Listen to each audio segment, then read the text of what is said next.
power on.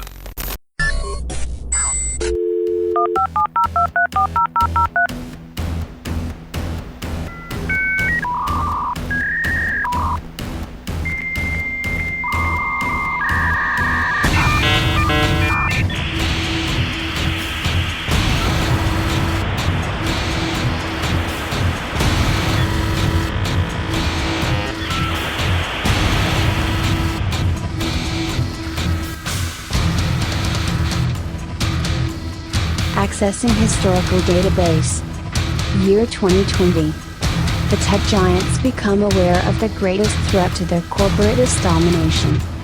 An obscure science and tech podcast becomes a major factor in a peaceful open source revolt against the military Silicon Valley industrial complex. The podcast, Sovryn Tech. Its host, Dr. Brian Sovryn.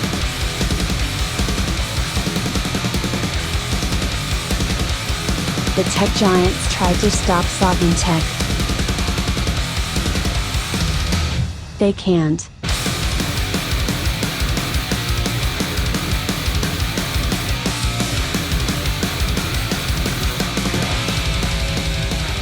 Woo! Bringing you the absolute best between your ears in professional podcasting, baby. It is the Golden Stallion, the man of tomorrow, Savzu, the rated R radio star, ready to get it all on this week. We, as usual, have a lot to get into. But I want to open this baby up. No. Well, all right, maybe a little later. We're going to see if we talk anything about the release of the iPhone 12 and most recent Apple event.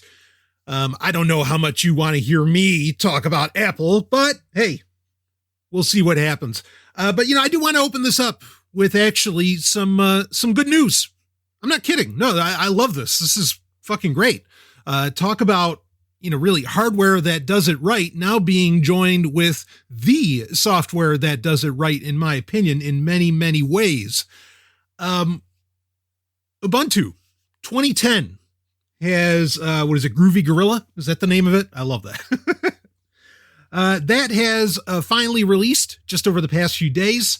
All of the flavors are available. Whether if you're into, Ubuntu Mate, or if you prefer Kubuntu, or if you want to use Crossface, whatever. I always wondered, and I've always pronounced it Zubuntu, but yeah, we'll go with Zubuntu. Admittedly, in fact, I know I made this statement in the Telegram group, and partly this came from me testing out what I'm about to talk about here. But I don't know why. There is practically no point to, we could get into a whole side subject on this. XFCE, of course, the really low end, or as we often call Crossface, the really, it's not low end. Look, Zubuntu 2010 is effectively as complete a package as your regular GNOME-based full-on Ubuntu, right? And that's been true for every version. It's not just true 2010, of course. Linux users, you already know everything I'm talking about here. But here's the thing, is that because it is, basically the full fat version, but it can run on such, shall we say, lesser hardware. It's nowhere near the amount of resource hog that any other desktop environment, even though I know, there's been LXD, there have been other ones that have tried to, really supplant or even do a better job than XFCE. But, okay, so if we can have computers secure, stable, modern, able to do all the things that you expect a computer to do, and it can run on far less resources than, say, even GNOME or whatever, why isn't that the standard? Why isn't that what we're using? It just blows my mind. There is no good reason why every desktop shouldn't effectively be running XFCE or some other, low resource desktop environment. It just doesn't make sense. But regardless, I digress. Sometimes the hardware comes to match the software. And this is something, I really think that this is, and I know we use the word game changing a lot here, sometimes in a punny way, and it might be kind of punny in this sense, but I genuinely think this is game changing. Ubuntu 2010. All right, let me preface a little bit more. Ubuntu 2010. Now, I have recommended against updating to Ubuntu 2010 on the show, not because there's anything wrong with Ubuntu 2010, but because Ubuntu 2004, which is an LTS release, okay, which means that it's going to get long-term security updates and support, is not only, and it gets that for 5 years, as to where your average update, okay, like say 2010 for Ubuntu, generally gets, 6 months or so up until like the next big release comes out. But then you have LTS for, for enterprise spaces and people who just need that, that stability in that consistent workspace or that consistent environment.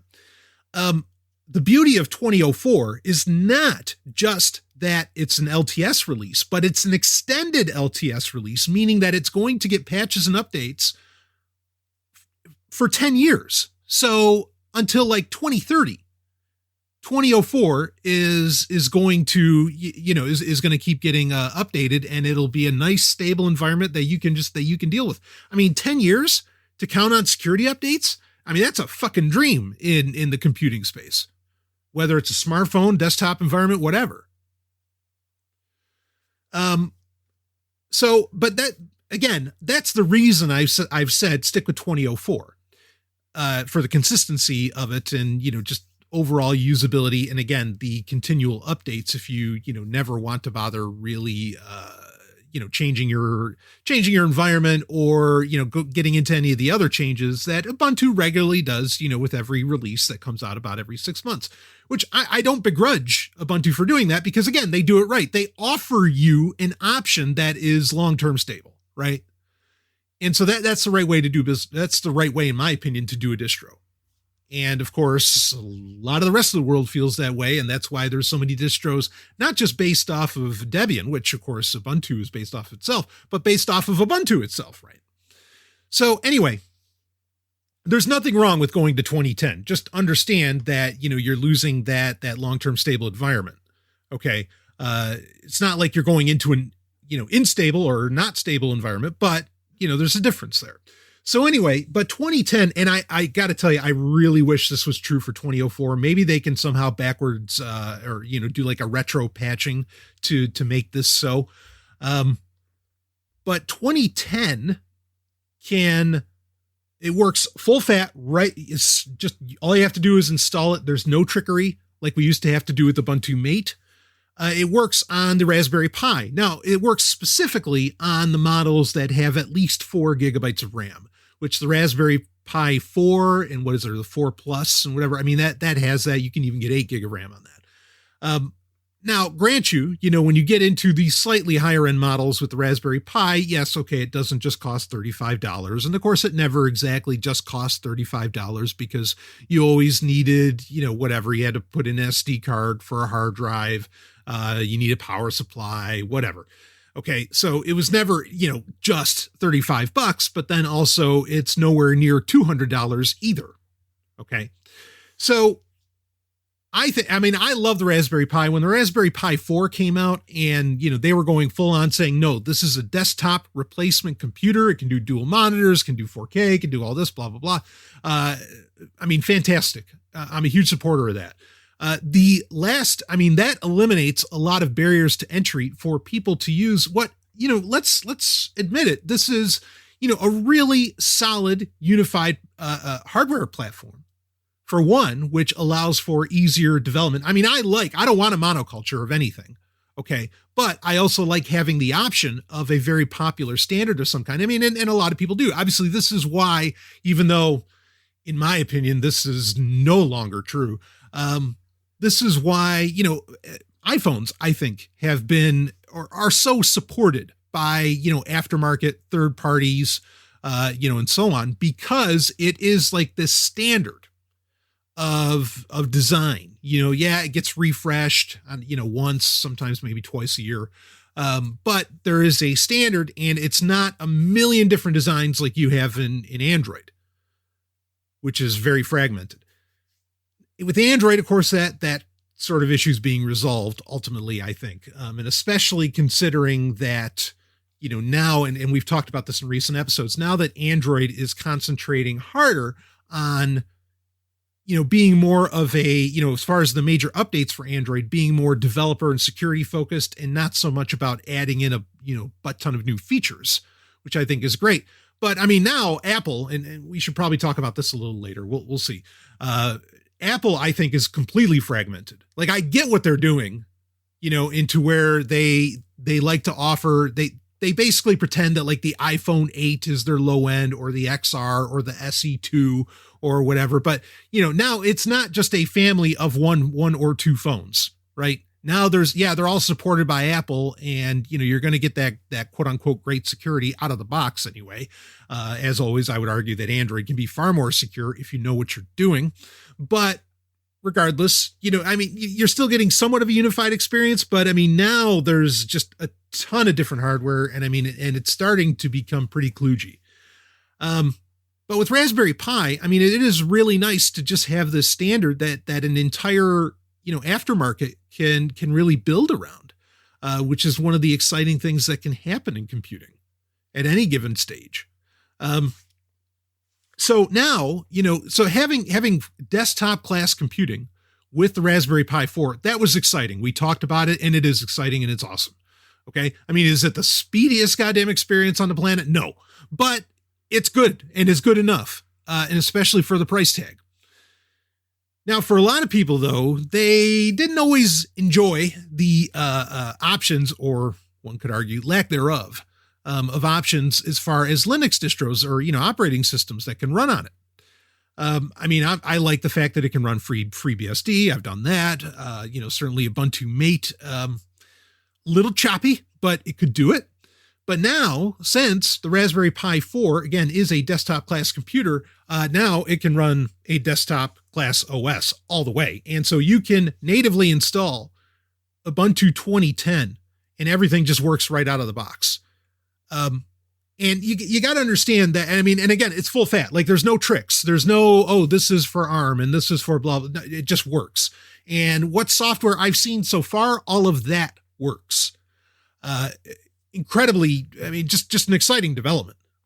And there are really two great things that can come out from this. Similar to iPhone, how Apple has can very easily put out security patches and handle security issues, let's just say with the quickness, because there is this, even though, again, it's far more fragmented now, but basically this unified hardware platform. Ultimately, Ubuntu can be far more on top of, pushing out security issues that are directly related to the Raspberry Pi. And I think that's only a good thing, and it's worthwhile for them to do. The flip side of this is that the ARM processor of the Raspberry Pi is resilient against a lot of the, more concerning processor level, exploits. Think like Spectre, Meltdown, and so on. The Raspberry Pi isn't affected by any of that.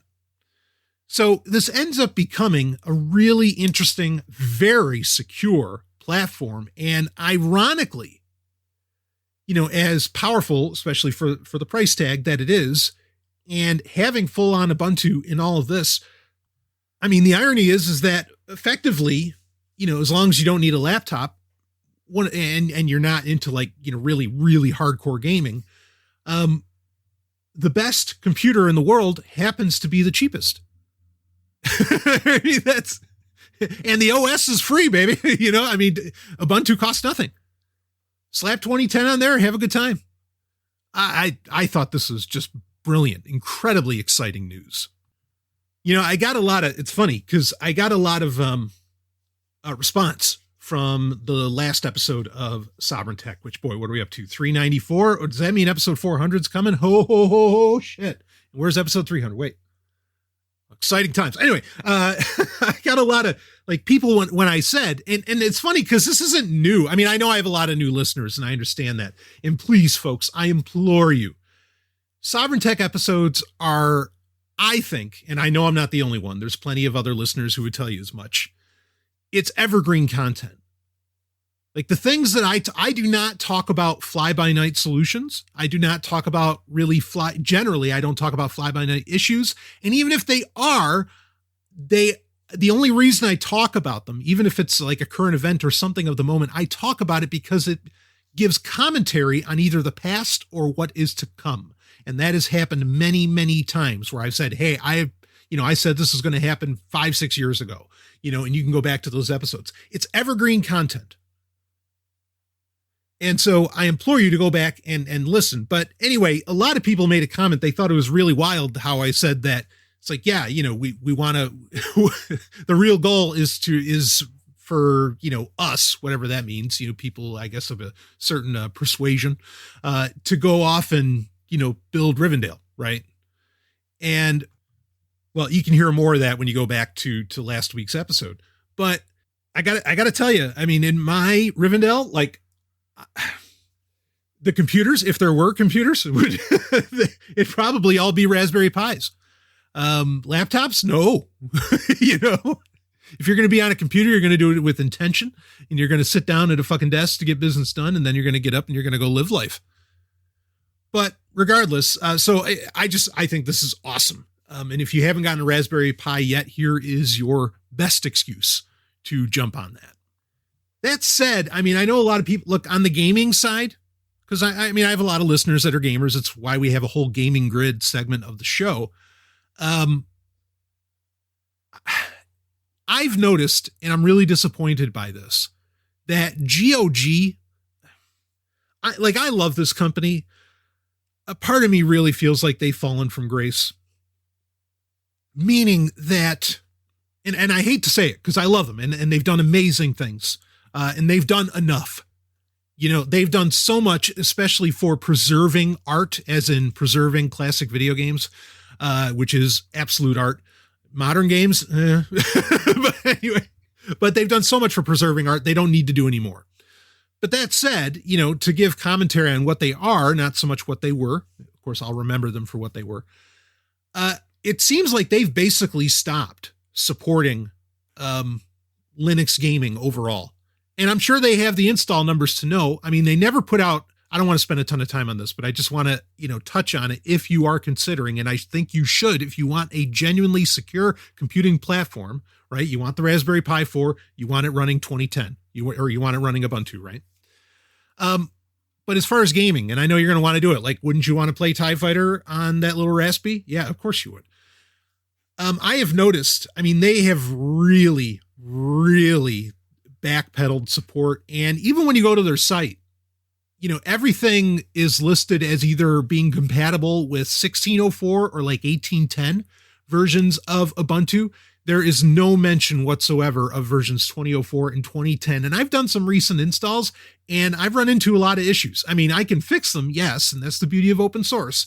Okay. And of having, like a real power user desktop environment, but I'm disappointed, that they're basically just ignoring that and it's seemingly just letting it go. I mean, there's one thing, that they never put GOG Galaxy, their platform software, that they've still never made, even though they're up to like version 2 point whatever for Windows now, they never ever ported that. And I think with like crossover or something, you can actually install it on Linux, but they never ported it to at least Ubuntu. And that's just, it's such a shame, because if they're all about preserving stuff, they should know the importance of being on a platform that literally cannot pull the rug out from underneath them, right? Because if Canonical changes something tomorrow, you have a million Ubuntu forks that can, not go forward with the change. Like they don't have to enact it. And anyway, lost opportunity. But regardless, great news. I mean, inexpensive news, frankly, because again, you can put together a Raspberry Pi 4 very inexpensively, and to be able to just pop on Ubuntu 2010, dynamite. And I didn't see any like great new feature sets, by the way, just to comment on 2010, but anything that was really I don't know, just getting me excited as far as that goes. I plan on, other than with the Raspberry Pi, I plan on sticking with Ubuntu 2004. on most of my systems. So, it's not like I'm going to pay that much attention to the latest and what's happening with Ubuntu anyway. A lot of updates with Ubuntu, I don't know how I feel about this. And I get why they have to do it, but so much of it has to do with, just a lot of integrate. And we're not talking from the enterprise side. We're talking just average user side. A lot of it has to do with integration with cloud services and so on. And I understand, I know that that's the way that so many people are going as far as computing. And it's not the way they're going. It's the way it's gone for years now. But yeah, that just doesn't do anything for me. But I guess that's what gives me confidence in sticking with 2004 for, the next decade. But anyway, speaking of compatibility issues or lack thereof, perhaps, something that we talked about and that had been announced, I want to say earlier in the summer of 2020, has finally been released. And we have some more details on how it all shakes out. And that is parallels in Chrome OS, meaning that Chrome OS can now run Windows apps through virtualization. Now, we have a much better idea. We already knew when we talked about this a few months ago when they announced it was going to happen, and they had said that it would end up getting released September 2020. And impressively, in our present climate, Google delivered on exactly that. So, and part of course, what allows for that is both Chrome OS and Parallels are rock solid, Parallels is software. Chrome OS, of course, is an operating system. In fact, it's Linux itself. But anyway, it is impressive that they delivered it on time this year. So this is something right now, whether or not this is going to change in the future, I suppose is up to some debate. But for right now, it's something that's technically only for enterprise users. And that means that it's attached to very specific. This is part of that hardware platform where Google has to verify every computer that runs Chrome OS. It has to run through their process. It has to get their stamp of approval. So they can very much control what hardware has to be updated and so on. But also, of course, it's easy for them to identify what Chrome OS is running on. Now, people have taken steps to make Chrome OS or a version thereof effectively work on any machine. But regardless, Google knows what computers are meant for enterprise and what are not. Now, it appears that you can purchase an enterprise class, Chrome OS laptop or desktop, I suppose. And then you would be able to get this option where you could run the virtualization layer of Parallels on Chrome OS, and then it can run. This is the funny thing. So apparently there's no real, my understanding when Google first announced this was that there would be some limitation on what software could actually run, that maybe they were concentrating on, well, does Microsoft Office work really well on Chrome OS with this running? And you have to understand it is loading. And this is another reason that you can't just run this on any Chromebook, because A, to run the virtualization, and B, have the hard drive space for it, is not something that a little $200 Chromebook is probably going to be able to handle. It is running basically an entire version of Windows. This is how Parallels works, but it is running an entire virtualized version of Windows, on top of Chrome OS. So you want a fairly meaty machine to be able to use this effectively. But because of that, it really can run just about anything you throw at it. Now, they are still working on communication between, for example, in if say you're running Windows software, like say you don't have to run Skype because you can run Skype through the Play Store or even through the web browser. But let's say you're running Skype through Parallels, okay, on Chrome OS. So you're running it in Windows. Your webcam would not work. They're trying to get it to where that happens, but apparently the file system communicates with itself very well. I don't have a test unit to really check it out, but I've looked into it quite a bit.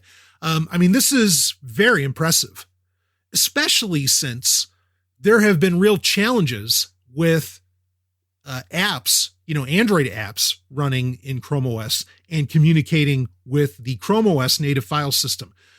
That apparently is not the case with Parallels here, with running Windows apps in Chrome OS, that they do communicate very well.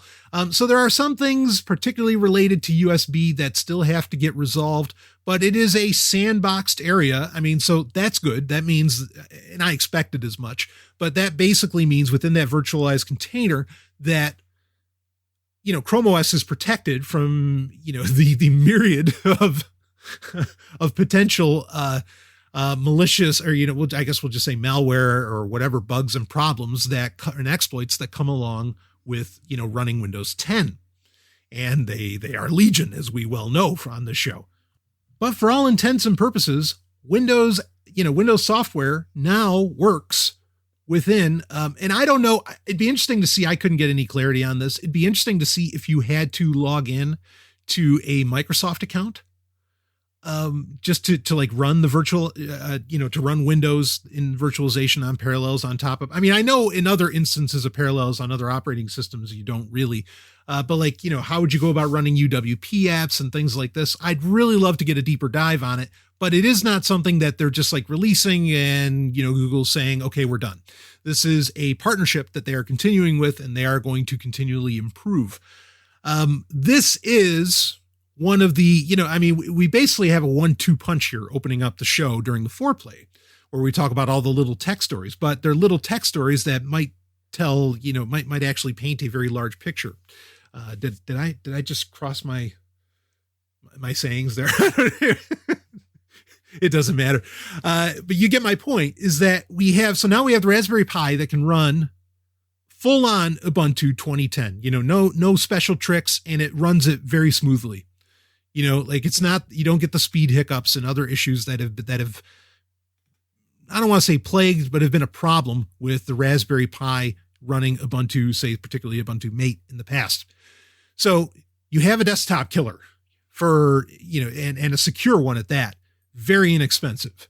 Okay. Granted, gaming machine, different story. It's not exactly that, but we've got that. Then now you also have Chrome OS, which, as we talked about when this first got announced, the partnership with Parallels and running Windows apps in Chrome OS, you now have a platform, that being Chrome OS, that can run Android apps, Chrome apps, Linux. It can run, not everything in Linux works perfectly well with, what do they call the compatibility layer? Crostini, I think it's not Crouton. Crouton is when you can like sideload Linux and run them in parallel on a Chromebook. But no, Crostini, it doesn't run everything in Linux, but it runs most of it. Like I've talked about, you can run LibreOffice, you can run Tor, the Tor browser, very slick. This is, and then you have Windows apps, and then you have Android apps. Again, Chromebooks, fuck Google, but Chromebooks are an incredibly versatile and impressive and secure at that platform. There is the 1-2 punch is there's almost, other than being a really hardcore gamer, there is no reason to run Windows anymore. I haven't seen any runs of Photoshop on Chrome OS using Parallels, but if that works really well, oh man, because then that's it. Then all you really have is gaming. Now gaming is incredibly attractive, no doubt about it. Gaming is attractive on Windows, particularly, with the less attractive now because of the price hike, the Xbox Game Pass for PC, among, Steam and GOG and everything else. Come on, PC is still the top gaming platform, for via emulation or whatever else. But there is basically no reason to be on Windows anymore. I'm not saying there isn't any reason to use Microsoft products. There certainly are, but there's no reason to be using Windows. Anyway, I just, I'm amazed that it ended up actually getting released in the wild. I was expecting some kind of delays. There were no delays. You do have to pay, and I think this is a one-time fee. If you have, or I think the organization might have to actually buy it. But folks, it's easy enough to set yourself up and register as an enterprise if you want to do this with your Chromebook. But you have to pay $70 that's the license cost to run Parallels in Chrome OS to be able to use Windows apps. So it's not something that's just for free, and you have to add that on top of, and probably part of that cost is covering some kind of Windows license, I'm sure. Parallels, the software, cost about that much for years anyway. So, I don't think that's a bad proposition to be able, because this might be the most secure way to fucking run Windows software. So if you really have to, not a bad way to go. It's something I'm going to look into. And if I get my hands on a test unit, I'll do a review of what the overall experience is like. And again, to Google and Parallels' credit, they are continually improving that experience. And this is just another instance in the case of Windows going bye-bye. Well, Windows isn't the only thing to go bye-bye. I was not surprised by this. I would have been surprised, 4 years ago or so, because I really thought Google had this space locked up. I thought they were just going to own it. They were going to run with it. And they have seemingly completely backed off. And I'm not exactly sure why. This might have to do more with that antitrust case. That they would have been long-term planning this more, but basically, Daydream, Google Daydream, which is their VR platform, why are we talking about so many platforms? Anyway, Daydream is officially dead. Google has announced that it's over. Of course, the Play Movies and TV app stopped support about a couple of years ago. Hulu stopped support about a year ago for it. It's not like the writing wasn't on the wall. And of course, it's really not a surprise ultimately because, there's no Google platform except for maybe Gmail that isn't going to eventually get shut down. And yeah, sure, Google Docs and Drive are going to keep going. But other than that, you cannot count on a Google platform whatsoever. Just don't bother, And Daydream certainly proves the point. And it's sad. So they released a couple of standalone Daydream headsets. Google seemed to be all in on this. They're at the time, their only real competition was Samsung with their Oculus-based Gear VR. Of course, we've seen other VR headsets go the way of the dodo this year. The Oculus Go, which I thought was a brilliant headset. We'll talk a little bit more about Oculus here in a second. But Daydream is gone. And apparently even in Android 11, like if you have an Android 11 phone, which not many of you do yet, but certainly the updates are coming. In fact, Nokia already laid out its rollout schedule for Android 11.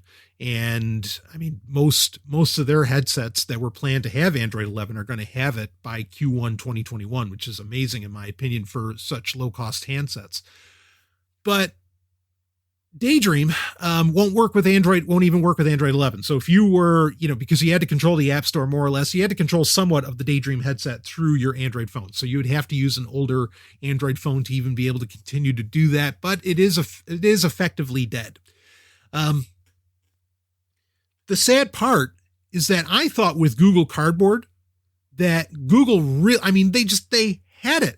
Hell, this is one of the rare areas where I feel like Nintendo was already well ahead of the curve in the 90s as far as headsets and VR and all that. They were taking R&D and bringing it to market. And I always respect companies when they do that.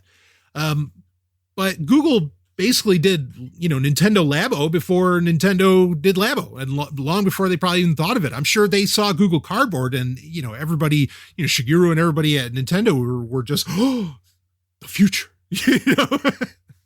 But Google, I guess, didn't see that. And I want to say that Google's failing was in turning their VR venture into, oh man, and we're not even getting into Magic Leap, which is owned by Google. Where the fuck is it? I swear, I still don't know if Kevin Kelly wasn't lying. About what he saw with Magic Leap, or if it was some like Theranos style horseshit. Mind-boggling. Anyway, Google, they fucked up when they turned VR into a somewhat expensive proposition. I mean, I forget, was Daydream like $300-$400, something like that? What made the Oculus Go so interesting was that it was sub $200 for a fairly premium VR experience. And I reviewed the Oculus Go and I was a fan. Okay. I feel differently about this now, and we've already talked about that. We might update a little bit here on the matter. Maybe we'll get into that during Gaming Grid, because the Quest 2 is a thing and we should talk about it. So I'll save the conversation for that. But Google was really, with Google Cardboard, that was, in my opinion, that was the most, not per capita, that was just the largest percentage of people on the planet that ever used VR was because of Google Cardboard. Now, was that some kind of market statement that, well, okay, they used Cardboard didn't continue, they didn't like it? No, I don't think it's that. It's because Google fucked up. I think it's because, I mean, there's directions that VR is going that I don't approve of. There are directions that VR can go that I think are incredibly exciting and ultimately wildly beneficial, even at a psychological level, for, the human condition. But then, moving one's whole life into VR and all this other, I mean, that gets into, really, really crazy territory. But there are some really potential great options for it. It's just nobody seems to be taking those. Regardless, Google Cardboard, I mean, one of the beauties of Google Cardboard was, talk about like third-party markets that build up around something, or, third-party companies, an aftermarket that builds up around something. That was really happening with Google Cardboard. And you had really exciting shit getting developed. You had these just little cottage companies making, like really more premium Google Cardboard headsets, but they were still the cardboard, which was great. I just thought it was genius. Google Cardboard should have been the future. It should have been of VR and of a whole lot of things. It should have been the future. And I don't think Google was too early. They just, I don't know if they got greedy or if they were getting everybody ready for Magic Leap. And then 3 years down the line after they acquire Magic Leap, they find out that Magic Leap was lying to them the whole time, or that they're full of shit, or it's not possible, or whatever. I don't know what happened, but they really, really screwed up. It's not like Google Glass. Google Glass was, well, A, it was creepy, but B, it was getting marketed to the wrong industry, because the only place that Google Glass belongs is in the enterprise space. And it could really do amazing things there, or even in the medical space, but it's not a consumer product. Google Cardboard was something for everybody, and it was so low cost to get into, everybody would be willing to give it a shot. And if you just kept building better experiences within it, they dropped the ball. Again, it wasn't like it was ahead of its time. It was at the absolute right time, and Google just didn't stick with it. What a shame.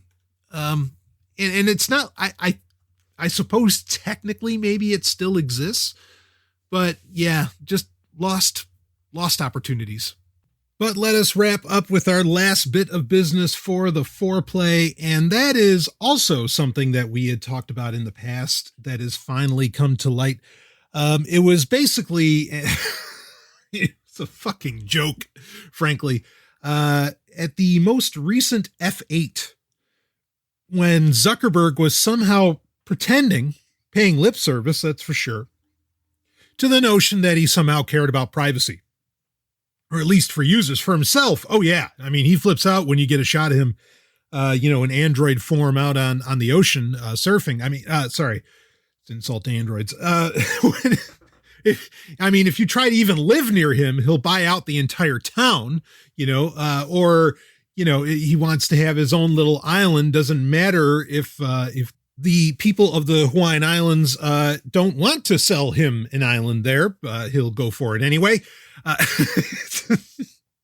But to say that he cares about your privacy, oh no, not a chance. Regardless, something they had described is where they were Facebook was attempting across its major properties, that being Facebook. You could say Messenger is a separate property, but whatever. But Facebook Facebook Messenger, WhatsApp, and Instagram that all, we'll say 3 for this case, would be able to private message and do so with an encrypted back end, just uniformly between each other. And you wouldn't really know the difference of like which one you were actually communicating with. So they did just roll out in the past week or so where you can now, at least between Facebook Messenger and Instagram direct messaging, you can communicate. And this is something that you opt into, at least for now. You will get the option, say, when you go into the Instagram app, it'll say, would you like to, upgrade to where you could, communicate with people on Facebook Messenger? And then you can hit update, and then it basically allows for it. This is, more of the end-to-end encryption side of things is where there would be any interest in the matter at all, in my opinion, to the everyday user. But there is also the fact that now, at the very least, okay, I know a lot of people who, for varying professional reasons, they have to have, because we don't like social media on this show, but they have to have a Twitter account or they have to have a LinkedIn account. Of course, that's kind of an odd hybrid as far as social media goes. Or they have to have an Instagram account. Maybe they have to have a Facebook account, maybe. But bottom line being is that, there's varying accounts that certain people seem to have to have. And if there's ones you don't have to have, why have them? Well, one thing I think that could be very interesting is that, there are a substantial amount of people that have an Instagram account, also happen to have, like, say, a Facebook account, but they have a Facebook account only because that's how they connect with people on Messenger.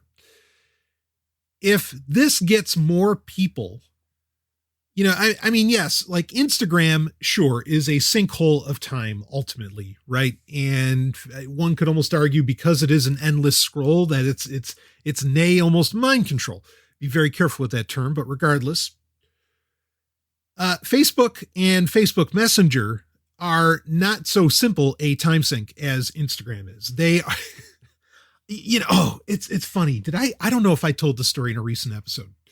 So recently, for professional reasons, I had to access Facebook. I haven't seen what Facebook proper looks like in a long time. It has been a long time. And I clicked on it and my head almost exploded. Not out of anger.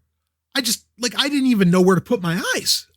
It was to call it so busy is a terrible disservice or a disservice to something terrible, I suppose is a better way to put it. Holy fuck. Like, you can't pay attention to one segment of that screen. There is just so much going on. It's an assault on the senses. Horrible. And I don't know how people navigate this shit anymore. It looked stupidly complex. Great dark mode, that only took forever, but wow. So point being is that, I could totally sympathize with people who, okay, I don't want Facebook Messenger because let's be clear here. This is another angle of why this might be, why using Instagram direct messages to connect with people on Facebook Messenger might be more appealing. Reason being is that Facebook Messenger, and we've talked about this for years. This has been the case for probably 6 years now. The permissions it requests for on any device that you put it on are insane, to the point that Facebook Messenger could make phone calls for you, on your behalf, and really without you even knowing. In fact, there was even an exploit that took advantage of some of those permissions within Facebook Messenger some years back. Or could have. Nasty. Facebook Messenger, you never, ever want to install that. We did the slow creep. We talked the slow creep on this show of how to eventually get off of Facebook. and you get to the point where you use the mobile site, and then Facebook knew that that's what a lot of people were doing because they didn't want to install the app. And so then they started making a lot of features like app exclusive, and you couldn't even they took away the ability to use Messenger on the mobile site, and you had to effectively, you had to install Facebook Messenger, the app. And yeah, there was a light version and some other things that made for some options, but it's just an egregious fucking app to install. I mean, it's one thing to suggest, and it's true, that if you have a smartphone, your expectations of privacy, unless you manage the power and use, and the power is in battery as in turned on.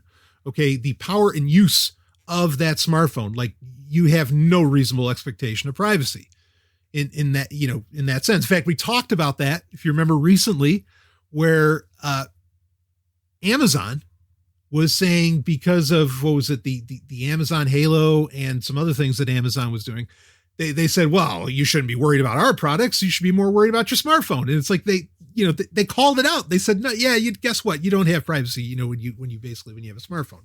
But, people do what they can. Also professionally, a lot of people have to have a smartphone. I understand. Bottom line being, okay, is that you certainly don't have to just give it up, when you install apps on your smartphone and when you own a smartphone in itself. There are still, steps that you can take to mitigate the encroachment upon your data and your privacy in general. Because it's not just about data. It's about what can be gleaned in meat space, right? It's your metadata, so much more. So not having to, Instagram can be a little nasty with permissions that it requests, but you can deny a lot of Instagram's requests and not break the app itself.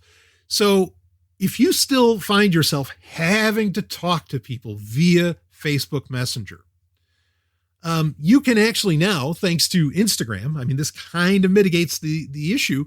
You can get rid of the Facebook Messenger app. You don't need that anymore. You can just use Instagram DMs, and you can get rid of, all the Facebook apps in general, minus, Instagram. And when the WhatsApp communication functionality comes in, that might make things interesting as well. Bottom line being is that this is a far more palatable way to communicate with those people that, boy, Facebook Messenger is just the only way that it happens. So it's kind of a win in that sense, but it's, it's still a Facebook product. And if there's any tech giant, right now that I think is actually still feasible for it to quote unquote go down, Facebook's the one. And so I don't really want to promote its use, but it's the least egregious of the bunch. So yeah, if you've had to use Facebook Messenger, now's your time to go ahead and delete that fucker. Okay. And, just stick with Instagram if you happen to also have an Instagram account. And I will say this, I don't use Instagram. I still have an account. I still have people that do DM me there and all that, and I'm honored. Don't confuse me, but I'll say this. Instagram, there are some things on there while you want to check your reality and the reality of what's on display there. There are still some, beneficial things to take away from that. There is still some happiness and just some good things, available on that platform. And it's not as much the dumpster fire as say Twitter and some others. So anyway, we don't need to keep talking about Instagram. We need to get into some other subjects, and we are going to take a break, going to hit a sponsor, and then we'll be right back with more Sovryn Tech. Woo!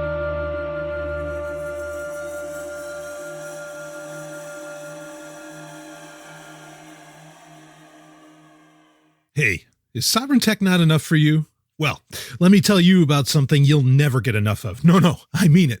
We're talking about a radio show and podcast that goes all night long, 7 nights a week, 3 hours a night, 365 days a year, and has been going since the early aughts, baby. I am talking about none other than Free Talk Live. It's the show you control. That's right. It's an open phones call-in show that is ready for you. And if you're worried that your voice isn't going to get heard, don't be. We are talking about the only libertarian radio show stateside. And not only that, it's also the number 26 talk show in the United States.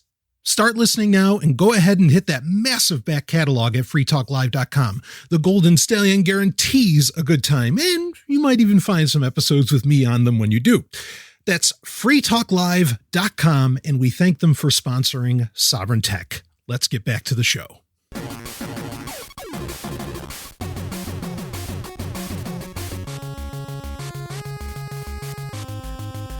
The main story.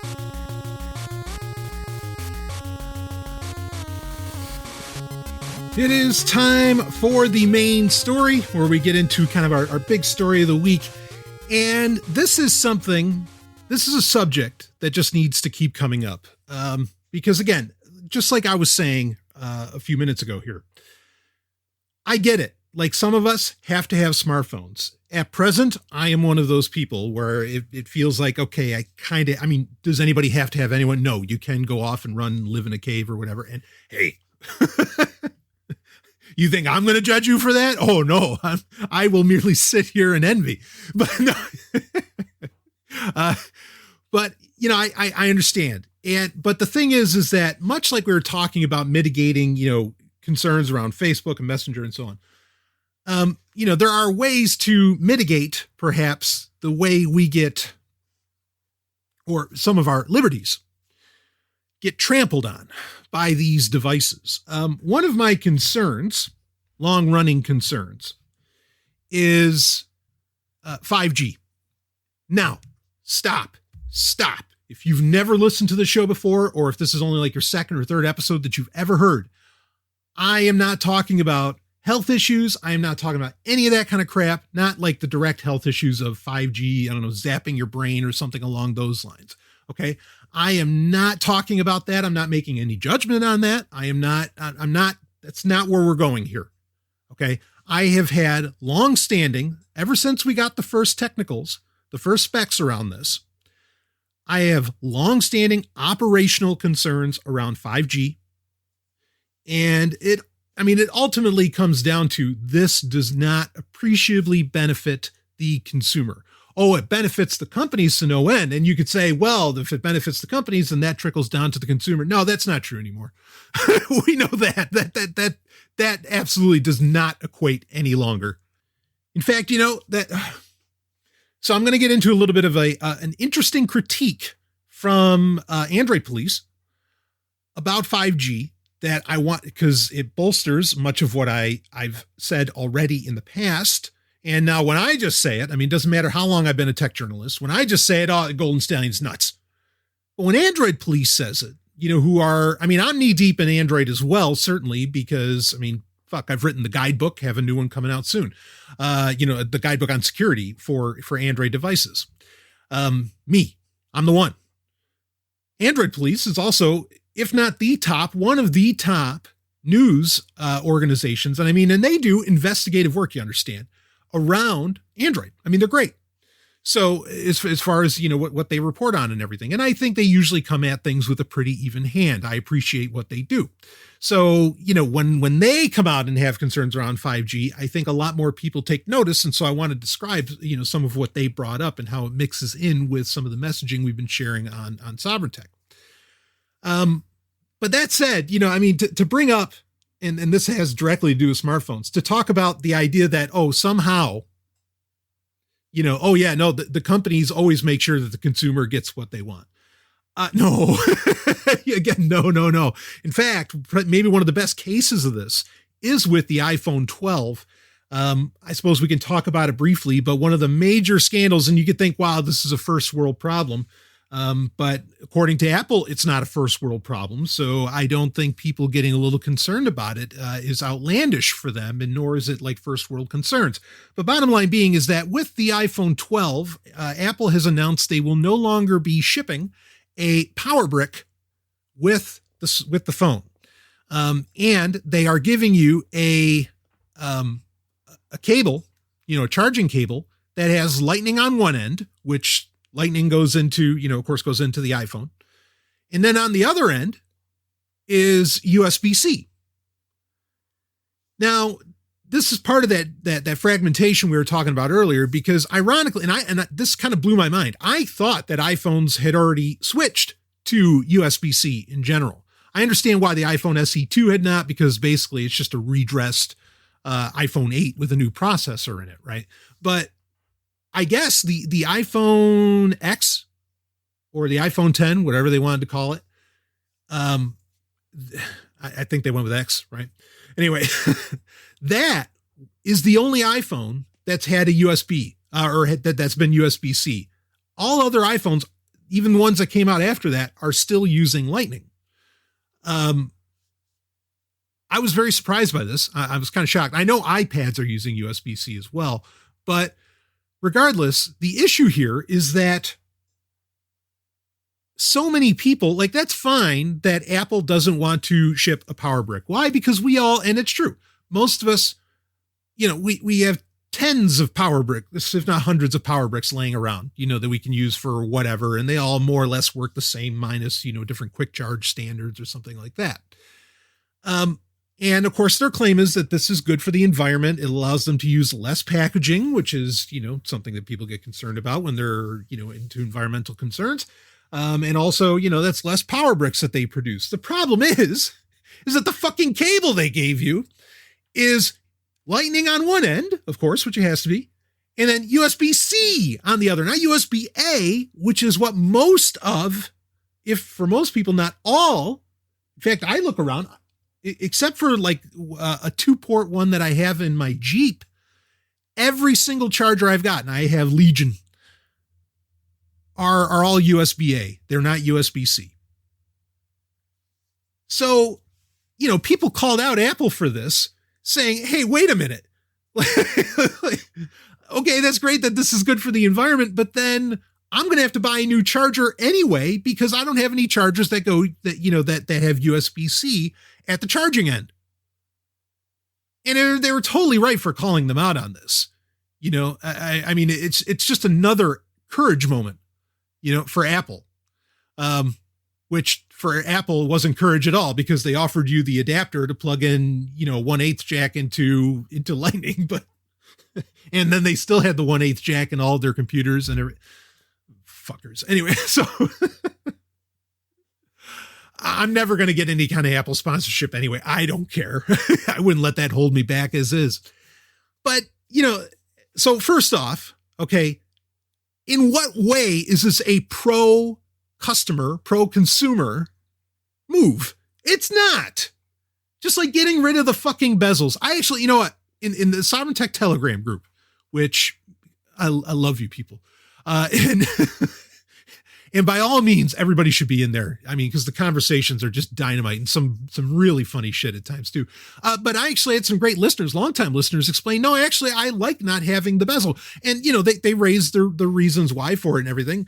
And I mean, I was glad to finally hear from somebody that, that they like the fact that phones are getting rid of bezels, but 99% of the people I've ever talked to, in fact, this one particular listener who I just think he's dynamite. Most listeners, just about everybody, he's the first person I've ever heard that said that they wanted, that they like not having the bezel,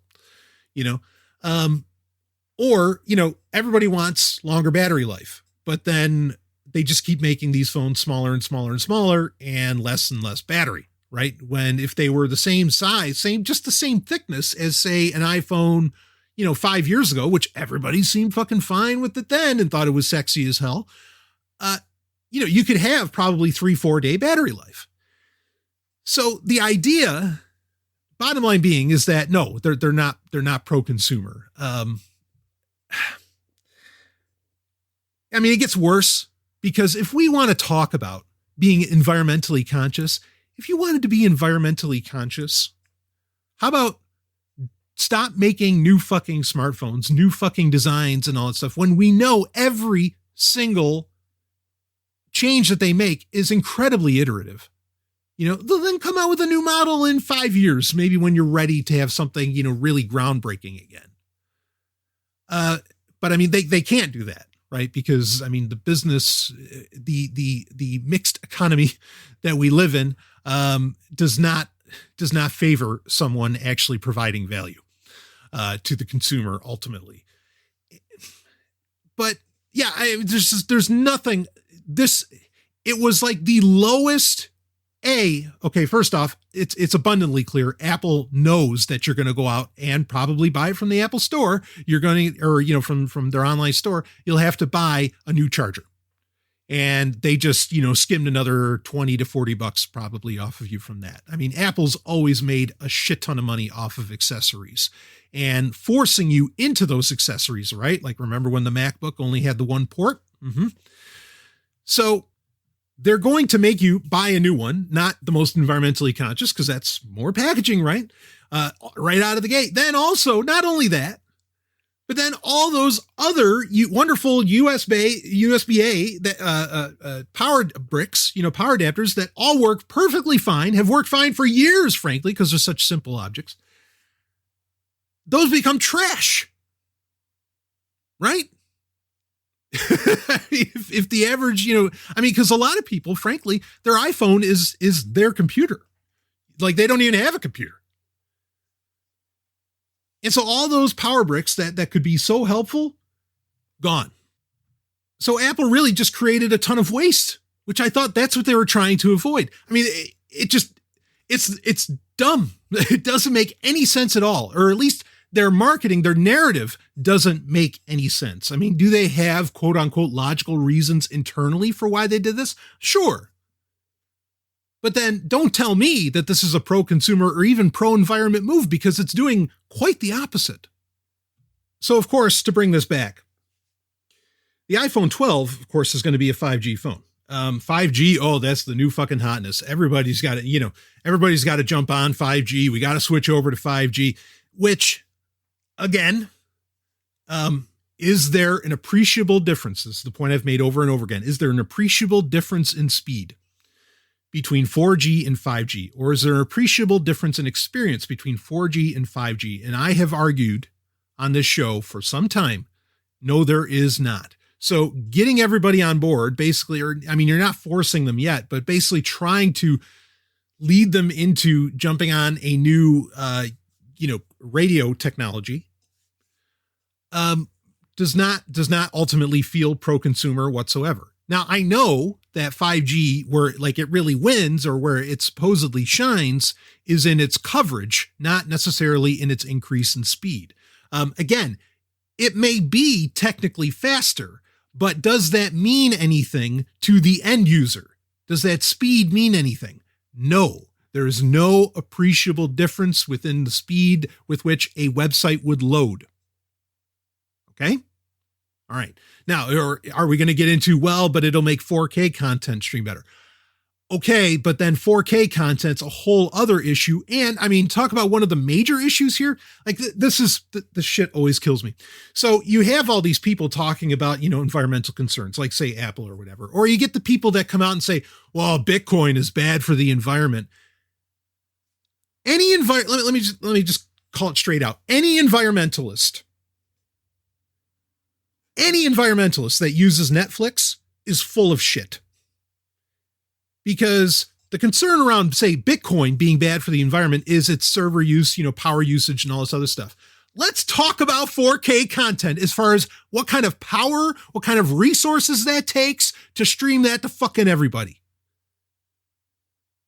By the metrics of these people that argue against the use of Bitcoin or, have concerns around the environment and everything, Netflix / 4K and pick your streaming service is an environmental nightmare.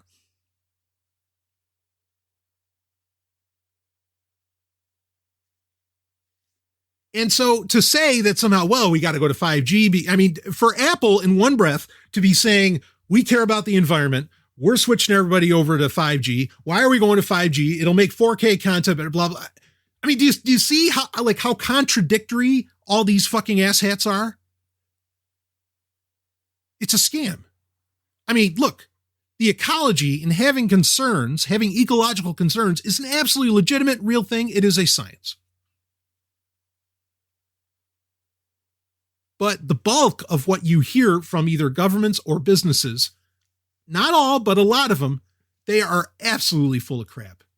And I mean it. And people get pissed off because Netflix is a goddamn cult. Every time I rip on Netflix, people get pissed the fuck off. And I can't believe people aren't willing to check themselves when they get such a strong reaction when somebody criticizes a fucking streaming service. You should be able to handle somebody criticizing a streaming service. But no, people like they run away from the show, and it boggles my mind. But I mean, I'm just going to say it. I call bullshit on anybody who claims to be an environmentalist and also has a Netflix account. I call absolute bullshit on you. I'm reminded of, of course, I'm not a Christian, but I'm reminded of of Jesus, calling people hypocrites. And I just picture, an environmentalist that uses Netflix walking up to Jesus, and if you were real, and and Jesus wouldn't even bother to call him a hypocrite. He would just stand there slack-jawed, the Son of God, slack-jawed, saying, what part of the equation did you miss? Anyway, didn't mean to bring that guy into this. So I have a point that I want to get to with 5G. Okay. Again, no appreciable difference for the end user. So this is not a consumer play whatsoever. And no, the companies are not all they're interested in is collecting more and more and more and more data. And that does not equate to a benefit to you. In fact, there's plenty of ways to argue it's quite the opposite.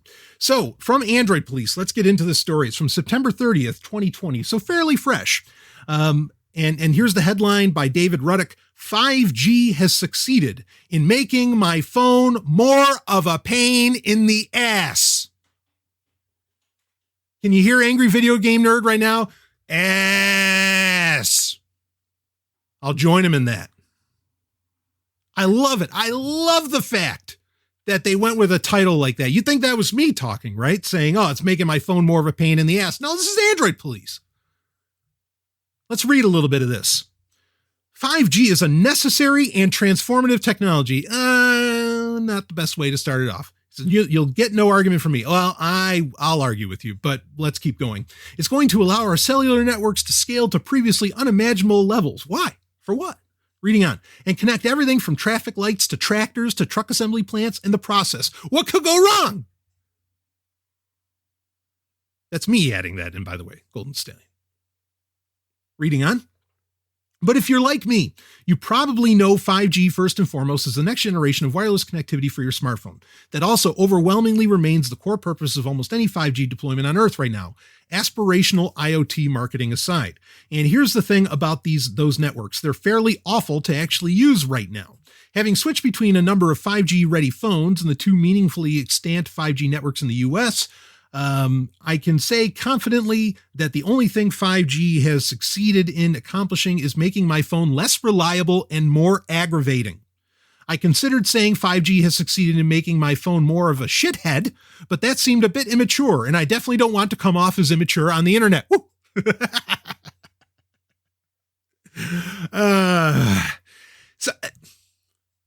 But again, okay, so let's stop here for a second. Okay, 5G's not ready. It's growing pains time. Yep, I can understand that with any rollout of any new technology, of any new standard. However, I want you to go and watch the commercials, go and watch the iPhone 12 presentation, go and watch all this different stuff, and they're telling you right now, 5G is fucking, you need to jump on 5G right now. The reason they want you to do that is because you are effectively funding much of this rollout. And if ultimately, which I hope you do after either listening to this episode or a compilation of my conversations and concerns around 5G, you will say, no, I am not interested. I did an episode recently called The Last Phone, where I had stated that, get your last phone now, the ones that only use LTE, right? That only use 4G. Because we don't want any of this 5G business. Now, I know you can kind of turn off 5G. I mean, again, it's a soft switch, so can you really? But, get that last phone. And then when it gets to the point where they're like, oh, you have to use 5G. No, thanks. Particularly for the very reason that my device does not need to be communicating with traffic lights. It does not need to be communicating with tractors. It doesn't have to. No. This level of interconnectivity is, it's just waiting for another Mirai botnet, right? Reading on. To be sure, this isn't the first time a generational network leap came with growing pains. If you remember the transition to early LTE, and boy, do I ever, you know exactly how bad it was. Terrible battery life and constant issues switching between 3G and 4G for the data. Made the first LTE smartphones downright bad to own, but they came with a truly tantalizing silver lining: usable video streaming over mobile data. In my mind, it wasn't simply the iPhone that pushed the smartphone into hypersaturation. Mobile media consumption was a massive driver for the everyday consumer, and 4G enabled an explosion of that consumption. You no longer had to download all of your media at home, and you weren't locked out of apps like YouTube and Netflix at work anymore. Hell, you could even tether your laptop and have a usable high-speed data connection anywhere your phone had coverage. LTE was worth all that pain because the payoff was transformative. As 4G truly began to spread, the question, why do you have a smartphone, became, why don't you? A moment in smartphone history that's easy to miss in the shadow of the still very important early 2G and 3G iPhones. Okay, so let's take a moment to talk about that. I think David Ruddick here is 100% on with that. I mean, 3G, you know, I still think we would have done okay with just that. But regardless, 4G, there was an appreciable difference in exactly what he's talking about. The fact that you could have at least clear visual, you know, video. It wasn't a matter of 4K. It's like, oh, finally I can watch video, say, on the move or, you know, whatever. You definitely saw websites load faster. I mean, like, there was an absolute difference, an appreciable difference for the consumer between 3G and 4G. I will not deny that. Okay. What I'm telling you is that 5G is nowhere near that transformative, not for the consumer, but you are footing the bill.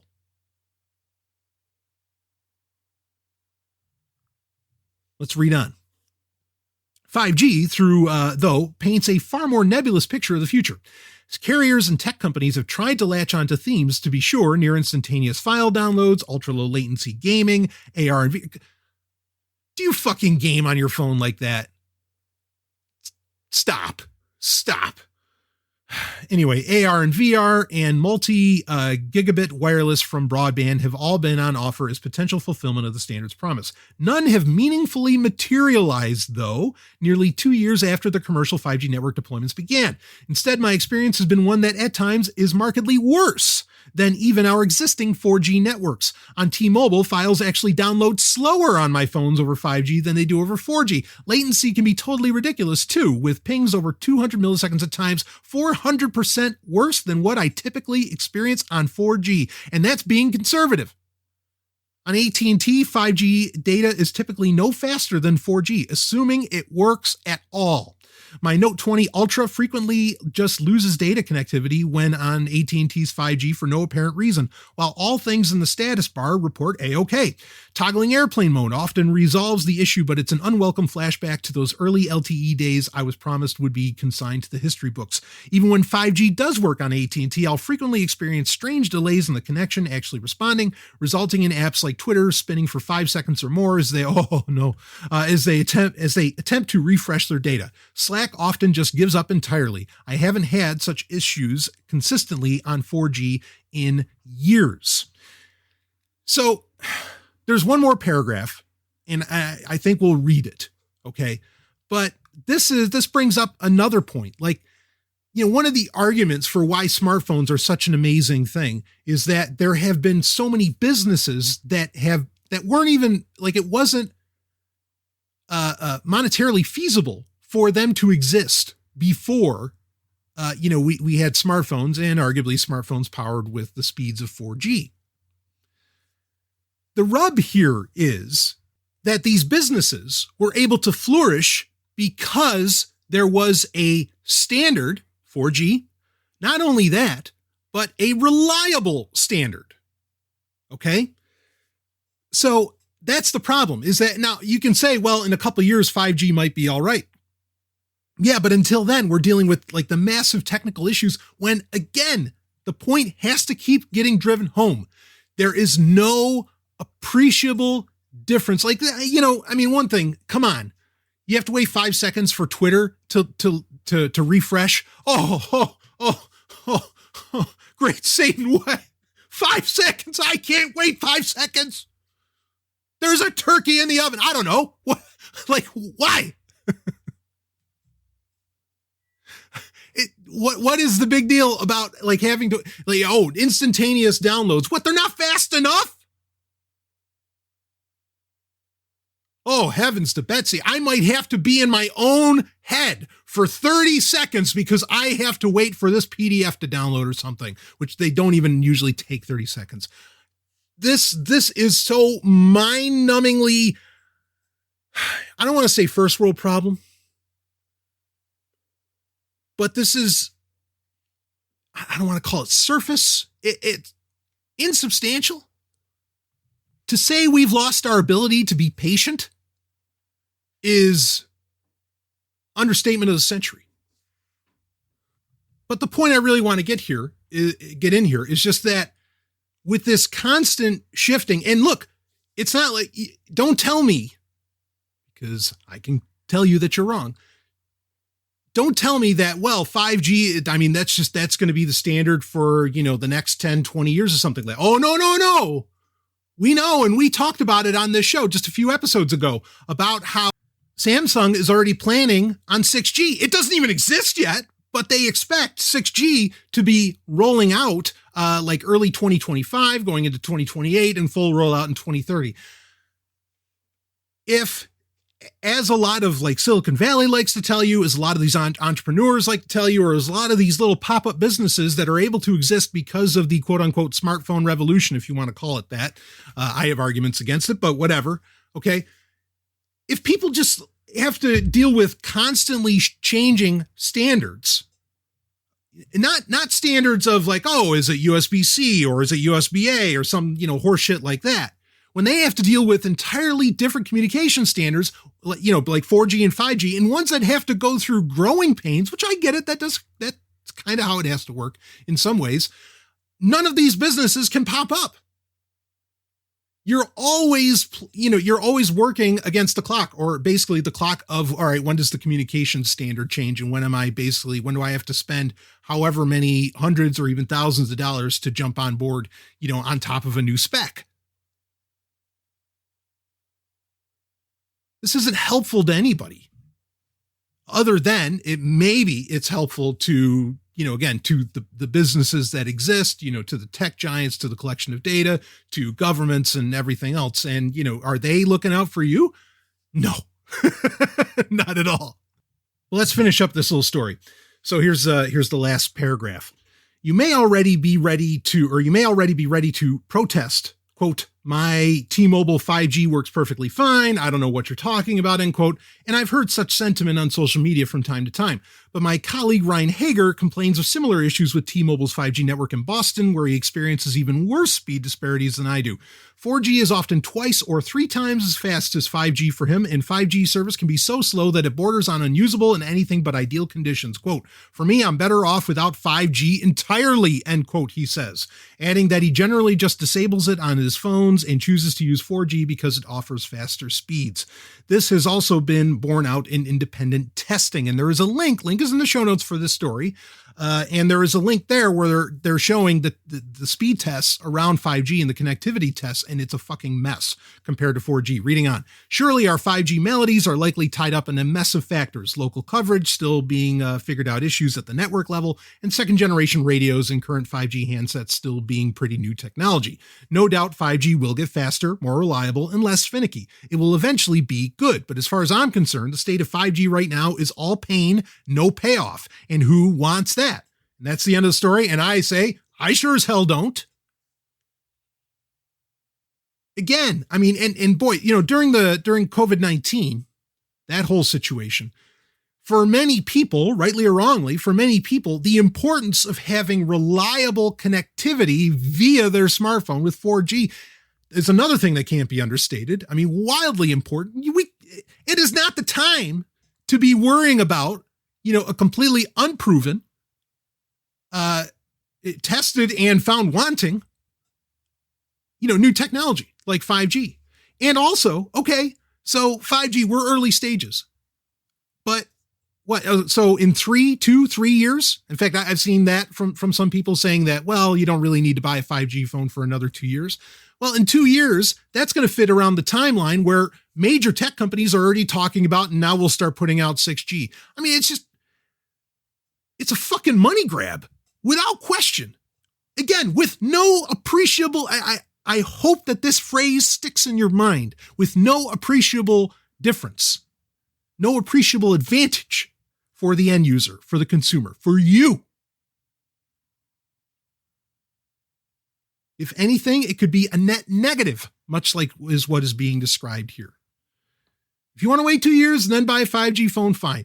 If I were you, I'd say, wait 2 years and then toss your smartphone into the lake of fire.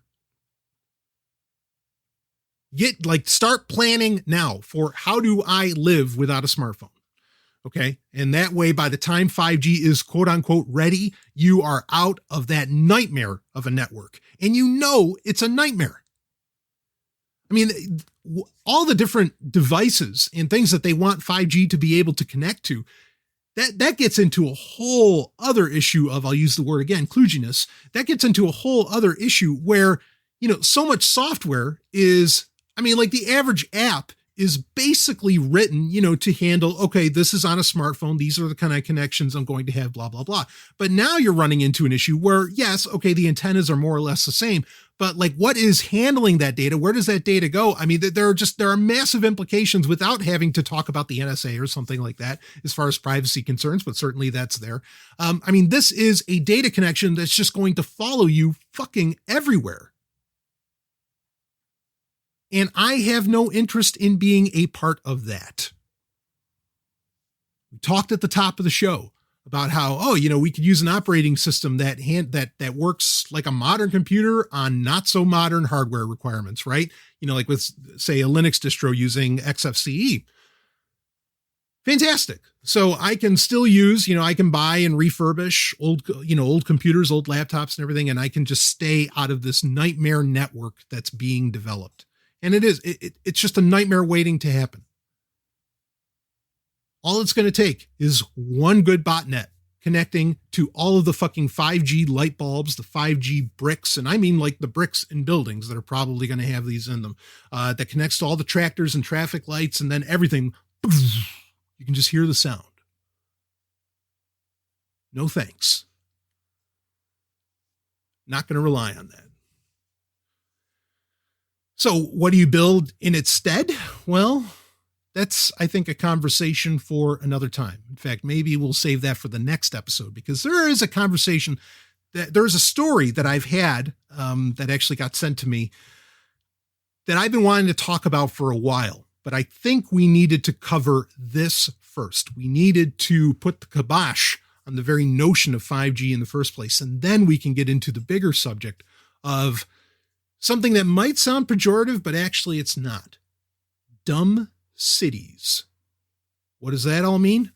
I'm going to save that for another episode. Maybe we'll get into it in the next episode, but it's going to be a joining of all of these subjects.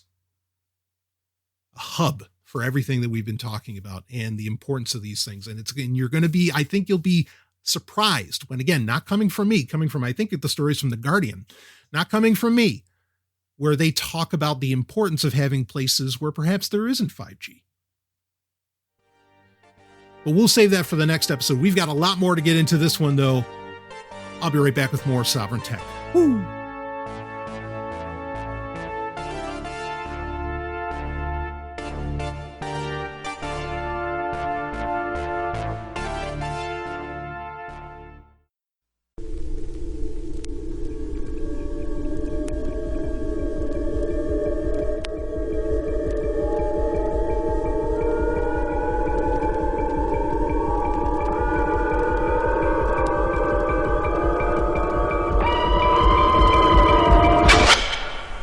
Space.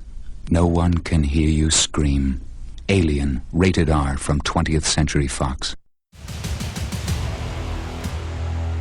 Issues of privacy, security, and social engineering.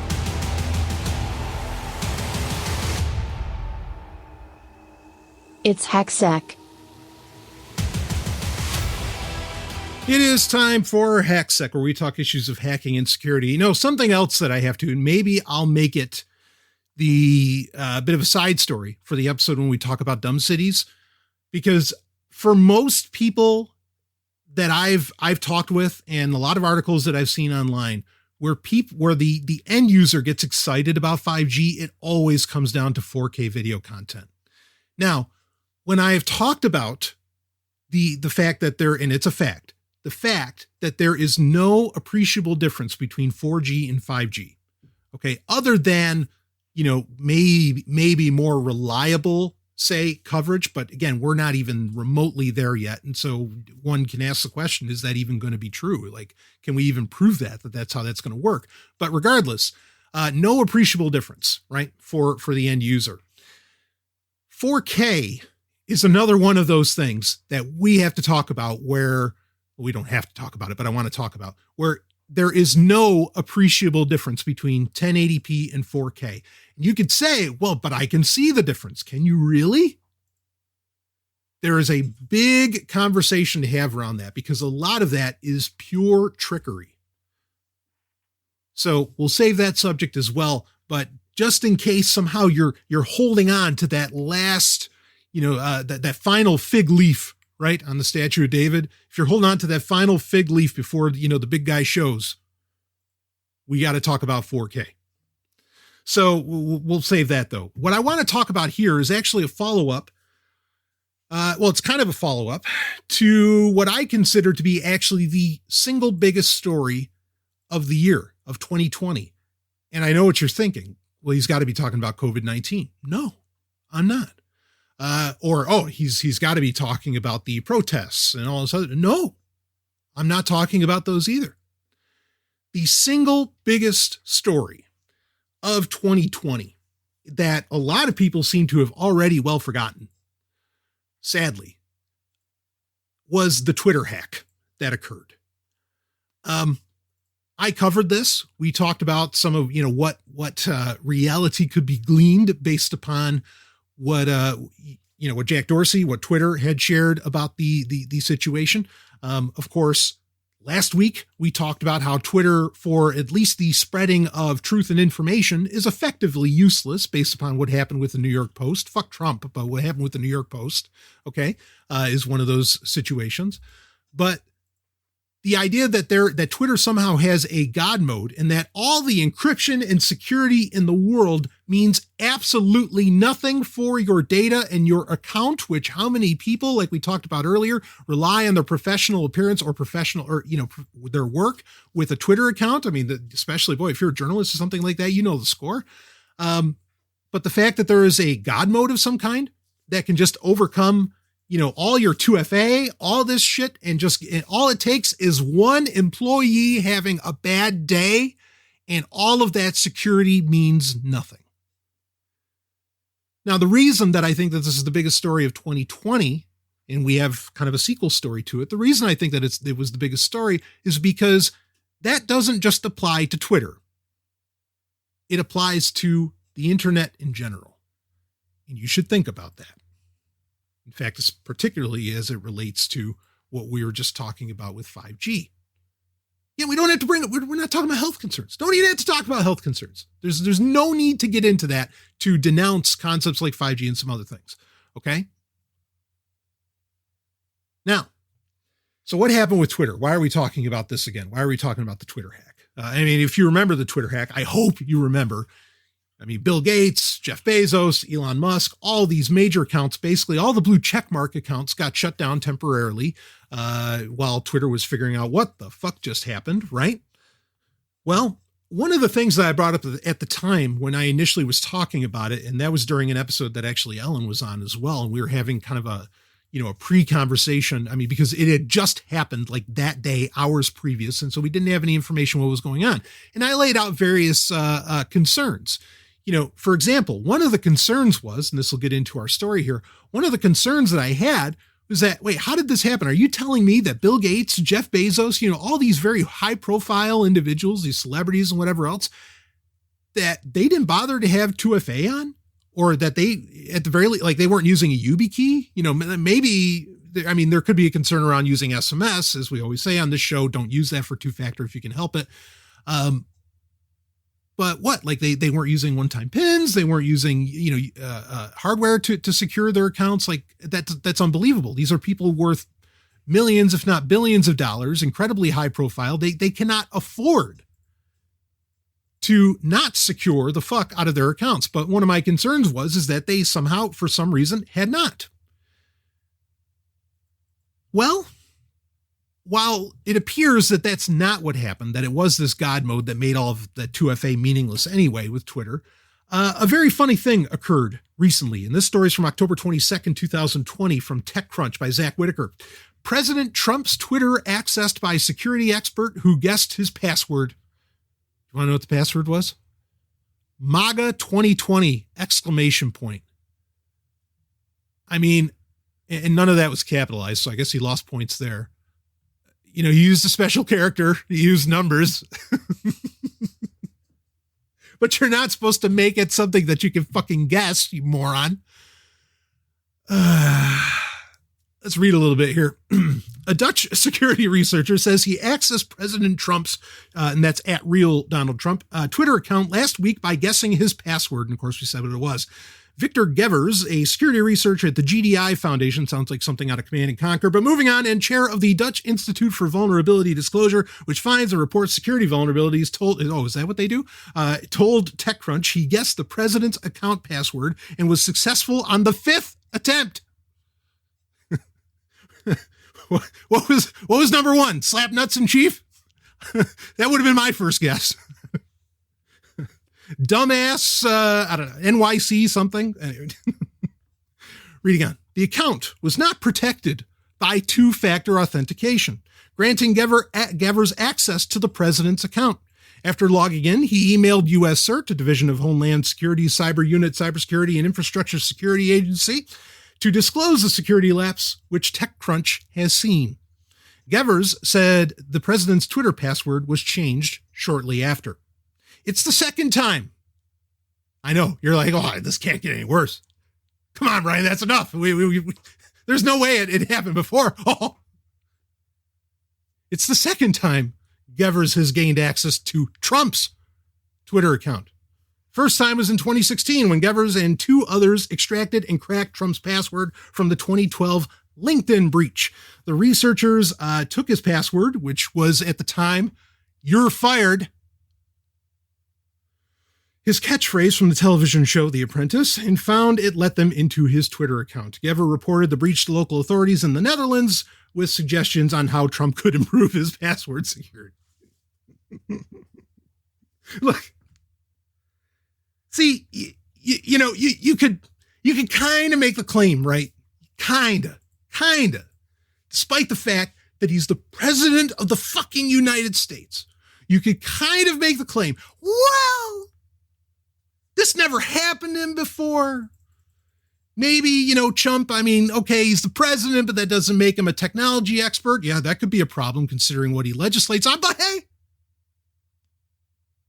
well, maybe he didn't even know that two-factor authentication was a thing. Maybe the CIA dropped the ball, or Homeland Security dropped the ball, or the Secret Service dropped the ball on letting him know about that, or he didn't get the memo. He didn't listen because he was too busy grabbing. I mean, who knows? No, this happened to this dumb shit before.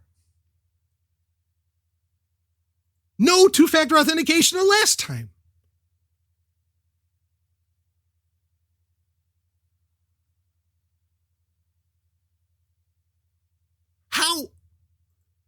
How is it? How is it? You've got to explain this to me. And I don't care who does. You know the email address. You know how to find me. You got the NSA. How is it that the White House consistently argues and says to us, the plebes, that, everything that they legislate, everything they do, all that data collection that they engage in that Edward Snowden warned us about, all this different shit, blah, blah, blah. They are there to protect us. They are concerned about our security. They are concerned about security. They know better than we do. And the fucking commander-in-chief doesn't have 2FA on his Twitter account? The most basic level of security you could fucking have. I mean, apparently somebody kind of told him how to do a little bit of a better password than "you're fired" from 4 years ago.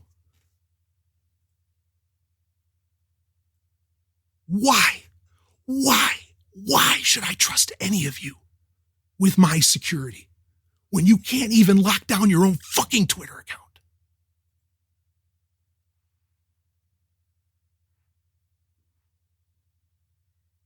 I mean, I just look around and I mean, yeah, I'm the first person to believe that, all politicians are morons.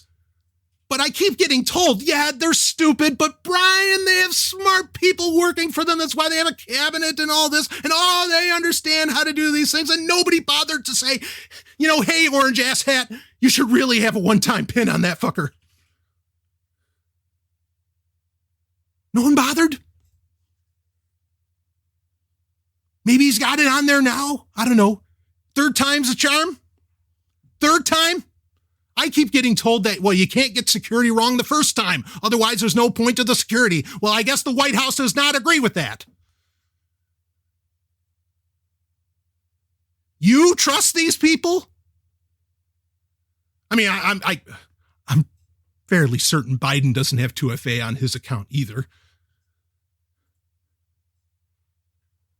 But I don't know how anyone security-minded could vote for somebody.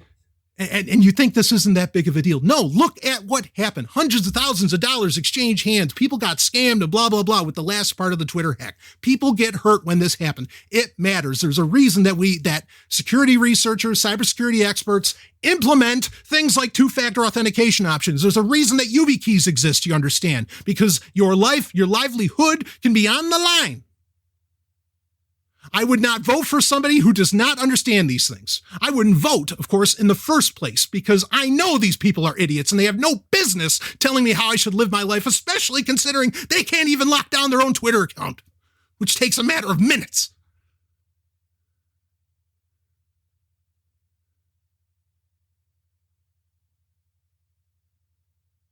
I will point to this story, as should you. Anytime you're talking to somebody and they say, well, they have to do it for matters of national security, they clearly cannot understand the concept of security in itself, national or otherwise. They can't secure themselves. For fuck's sake, does this guy even dress himself? Does he need somebody to make sure his pants get zipped back up every morning? Because that's about as easy as it is to set up 2FA, even if it's just SMS.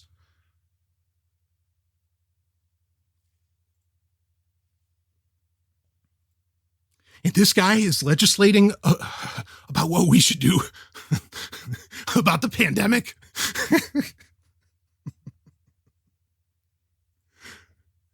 Folks, this stuff isn't hard. It's not like you have to be a cybersecurity expert anymore, to do proper security on an account. You don't have to be. Okay. In fact, you would think when you're the leader of the free world, you'd have people that would do it for you.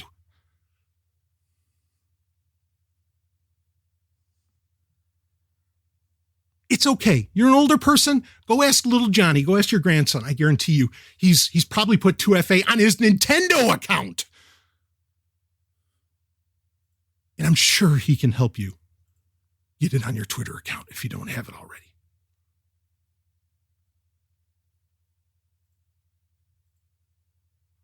Maybe little Johnny should be running the country. I might actually go out to the polls for that.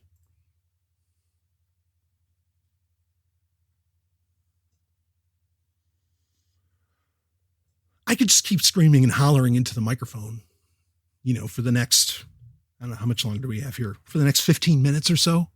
But why? I mean, does the two-factor authentication ultimately matter if there's a God mode on Twitter? No. But like we've been saying this whole episode, do you still go through do you still do your level best to make it hard to make it difficult for an attacker to get access to your shit? Absolutely. I mean, this reminds me so much of like when Jeff Bezos, we found out that, the leaked pictures of him and Lauren there, that it was from the hack was enacted, via WhatsApp in some way. And I'm like, wait, you're the richest guy on the fucking planet and you're using WhatsApp? You're using that fucking nightmare?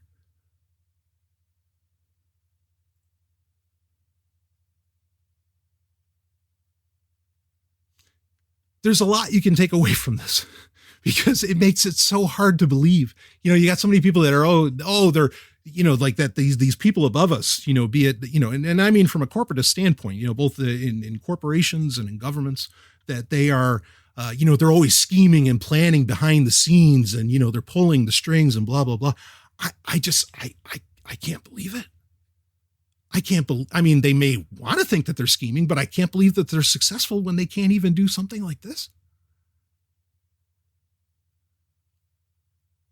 This is 101, Internet 101 in the 21st century. And I'm supposed to believe that somehow these people are like, I don't know, putting tracking devices and vaccines and doing all this other horse shit. Give me a break.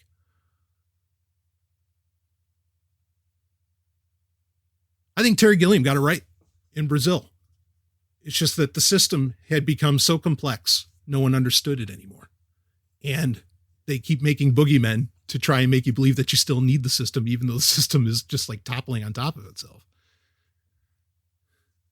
So I guess I can answer at least that. What do we do about this?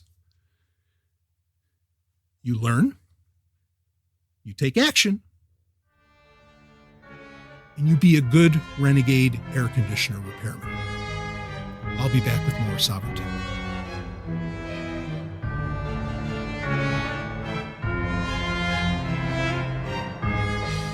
Hello, Sovrynati. As you know, Sovryn Tech proudly no longer puts content behind a paywall and makes thousands of hours and episodes available to you totally for free. But if you feel that stirring in your cockles or that special feeling in your heart, I beseech you, nay, I implore you to help the show out by donating. Frequenting our sponsors is key, but donations from listeners like you has always made this show go round and round. You can go to sovryntech.com to set up an automatic monthly donation, or you can donate via the Bitcoin address in the show notes. And now you can even donate with the Cash app at cash.app and use the money tag Sovryn Tech. So many ways to help out the show, and I'm honored by all of it, allowing us to build and be the future. Now, let's get back to the show.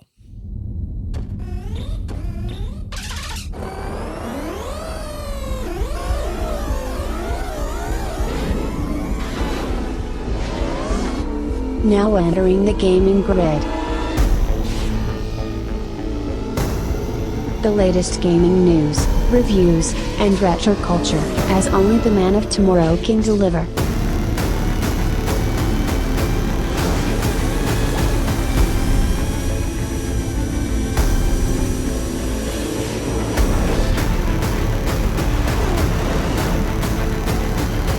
And here's your host, Brian Sovryn.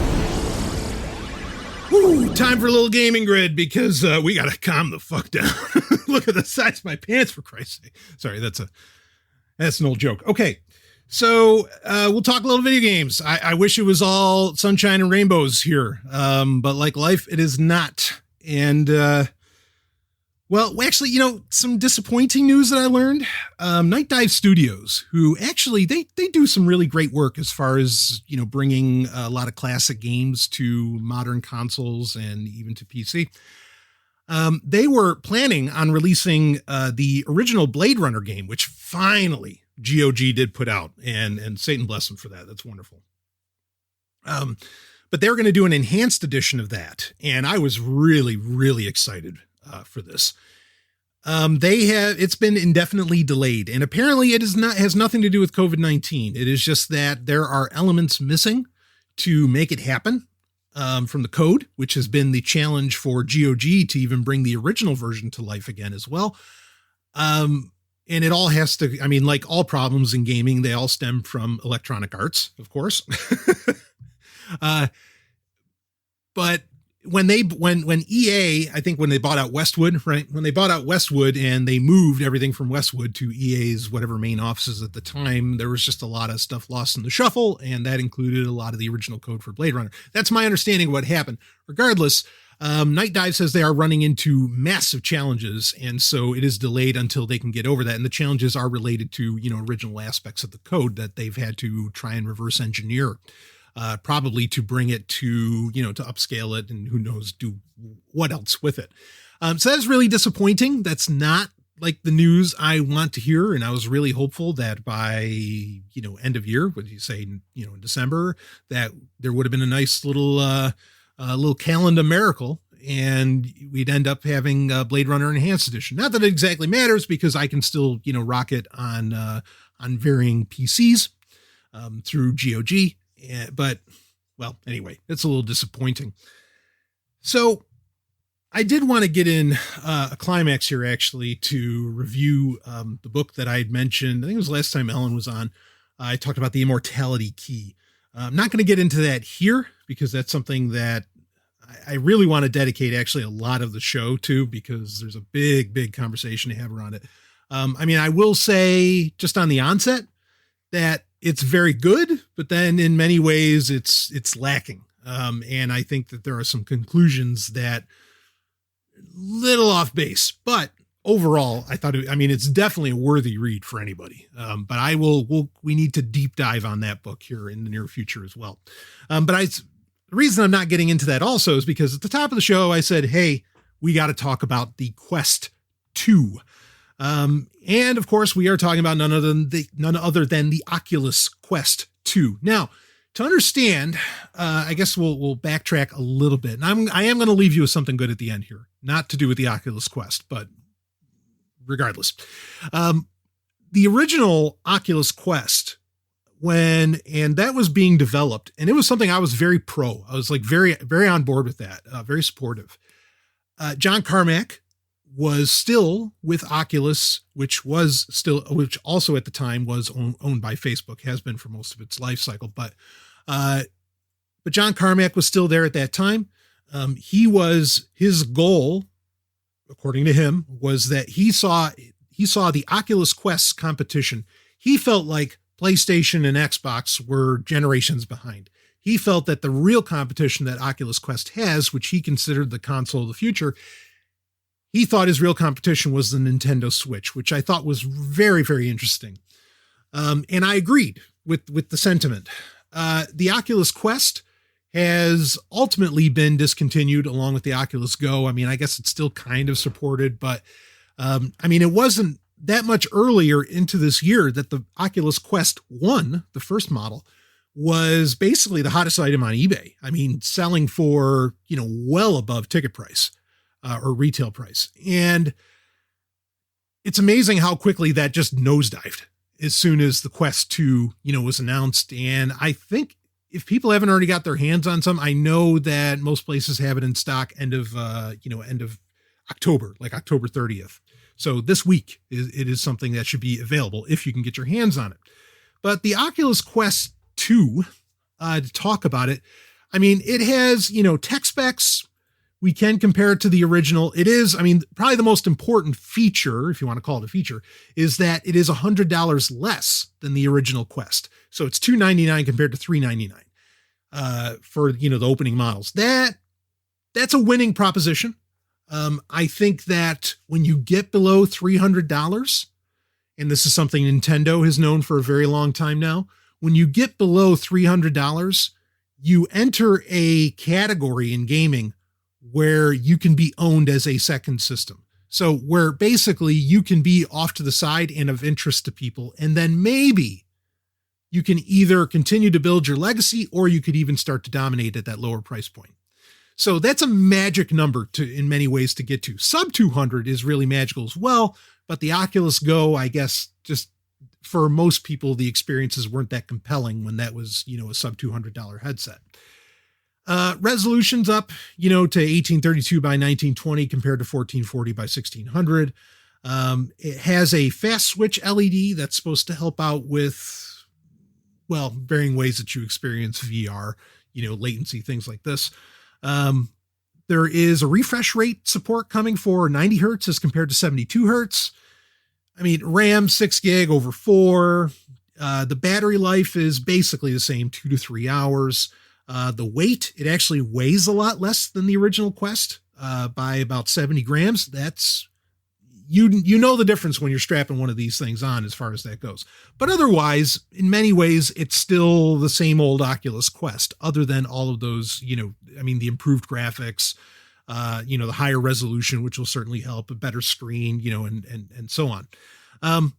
There are problems here, though. And actually, we could talk about an issue with the entire system. Part of maybe the biggest problem is that now, and this is where, because again, I was supportive of the Oculus Go. This is where I would have jumped off.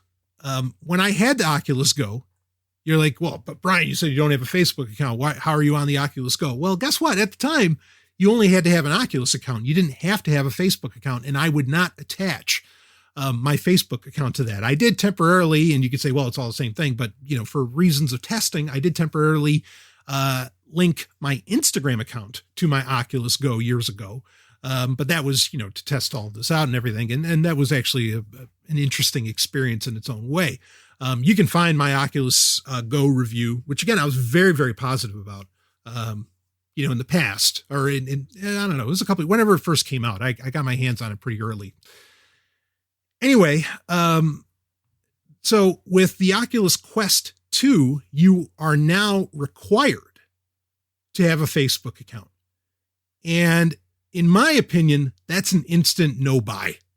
Like that's just no, I'm not going to have, because that's tacitly stating there is no separation between your Quest data and the data that Facebook directly gets. They would get it anyway, sure, but there's no degrees of separation here at all where you can make varying claims. And now another thing that, and apparently there was a retraction on this by Oculus, or by Facebook, we might as well say,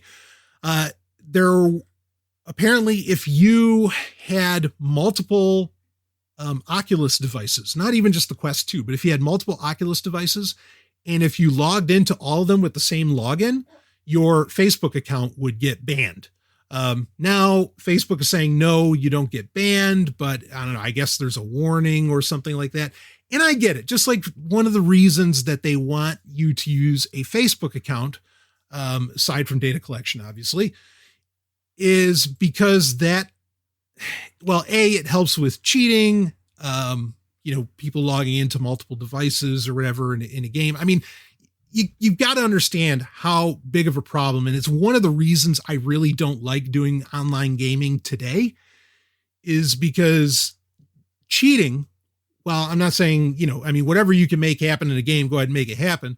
But the fact that so many people, do whatever they do to allow for a game to do things that it's not intended and allow them to dominate in online multiplayer, I have no interest in being a part of that. I think that this reasoning for not allowing a Facebook account to log into multiple oculi, if we want to call them that, is probably has something to do with that. There's also, I think, pretty clearly the incentive of, much like Nintendo stated, of course they do it without dirty tricks, much like Nintendo stated, where we want a Switch, not a Nintendo Switch in every home, but a Nintendo Switch in every pair of hands. Meaning that, if you're in a household with, 5 people, all 5 people have their own Nintendo Switch. That's part of the reason they came out with the Switch Lite, and not that everybody is sharing one console. That's what Nintendo wanted to get to. And I think Oculus probably, or, Facebook really wants Oculus to go in the same direction, to allow for that dominance and to compete with, if, the people who worked with John Carmack, even though he's not with Oculus anymore, I'm sure they share the vision that they need to take on the Switch. Well, you're going to have to take on the Switch's numbers, and the Switch's ability to, the reality that they have multiple Switches in one home. That's coming true. Nintendo's winning that, that deal that they want. So they've got to, for them to incentivize that every single person owns an Oculus, not that there's just one in the home. Sure, that's what they want. Now they do allow for multiple logins on one device, meaning that while they don't allow you to use one login for multiple devices, the opposite is they do allow for, meaning that you can have multiple family members log in to use their own accounts to have, multi-account login on one Oculus Quest.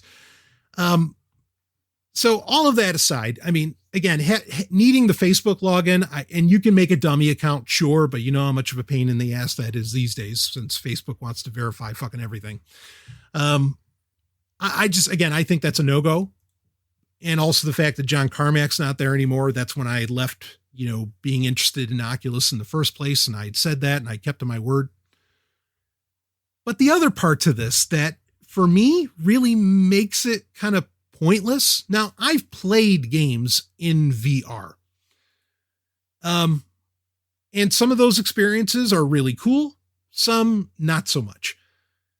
There's nothing really that there isn't that great interactive experience yet that makes me feel like whatever I am experiencing in VR, I have to experience in VR because it's just not good enough on a two-dimensional screen. I have not come across that yet. And I've seen some great things. I mean, like having the giant screen, like pretending you're in a movie theater and all that stuff's really, really cool. But there's nothing where I've experienced where it's like, oh no, I want to be in VR for this. I have to be in VR to experience this. That killer app, as it were, in my opinion, has yet to come to fruition. So there's that. And to add insult to injury, two other things that really stand against the Oculus Quest, or any of its series, 1 or 2 or 3 or 4 that's coming down the line. One of the biggest reasons I wanted an original Oculus Quest was to play Vader Immortal, the Star Wars game, which at the time was an exclusive. That is no longer exclusive. And they do have another Star Wars quote unquote exclusive coming, but it's probably just a matter of time before it comes out on PlayStation VR. So if you don't have any exclusive games whatsoever, I don't think you can actually dominate in the space. And so that's kind of a problem in and of itself. And really, if, because the Switch is already teasing VR and AR experiences like Mario Kart Live and so on, I'm more than willing, as long as, some of these games that are going to have like these really great stories or stories connected to a larger universe, a larger franchise. If I can just wait for the Switch to have the VR experience, I'll just wait for the console I already own to have it. I can be that kind of patient. And I can also be that kind of patient because here's the other thing. Because none of these experiences, in my opinion, really, you could say that the gameplay mechanic requires it, but then is it that compelling of a game, right? That's the debate. But any of these experiences that even if they were exclusive to the Oculus Quest, guess what? Vader Immortal, I don't have to play it. I can go on YouTube and I can watch somebody somebody else play it, and not only just watch them and without commentary, by the way, because I want the story. But I can, they'll splice it and turn it into like a little Star Wars movie that goes about an hour and 40 or so. So even if I just want to get these great stories, these interactive stories, I can get them on a 2D screen, and that's good enough for me. And I think actually for a lot of people, that would frankly be good enough. Because part of, gaming is the social experience, right? Not the online social experience, but the meet space, the real world social experience of swapping stories, swapping adventures with your buddies and saying, I did this, I beat it in this many seconds or blah, blah, blah, however that works. And for a lot of people, if they can just watch the game, they can understand what the other person's saying about the game that they played, and they can relate, and they have a common framework, and, the social connection, which is what it's all really about at the end of the day, and the sharing of stories can happen without actually having a Quest 2. So it just becomes a redundant, pointless experience. And it's still not as powerful enough of a VR experience overall, in my opinion. I don't know if Steam, with the Vive and so on, is going to, take that to the next level at some point. I don't know if Oculus with, some future Rift model or something powered by, with some real horsepower, is going to do that. But again, you're running, the Oculus Quest 2 did a good job in dropping the price, but there's still a barrier to entry. And not only that, there are no exclusives. And even then, a lot of it, none of it requires you to be there to really experience it. It is just good enough, more than good enough even, to just watch, a VR game on YouTube, frankly. And that, that should call bullshit on the whole thing. So no excitement here, at all. Now, I said that I wanted, and by the way, do go watch Vader Immortal. Go watch a movie version video on YouTube. It's dynamite. I'll give it that. Okay. I expected nothing less from David Goyer, tremendous writer. But that said, I did say I'd end off with something good. So Age of Empires 3 Definitive Edition finally came out. I have tested it. Fuck yeah. That game is just as good now as, in fact, in many ways, even better. I'm not going to get into a full review because I'm not that deep into the game yet. But man, have I been pleased with what I experienced so far.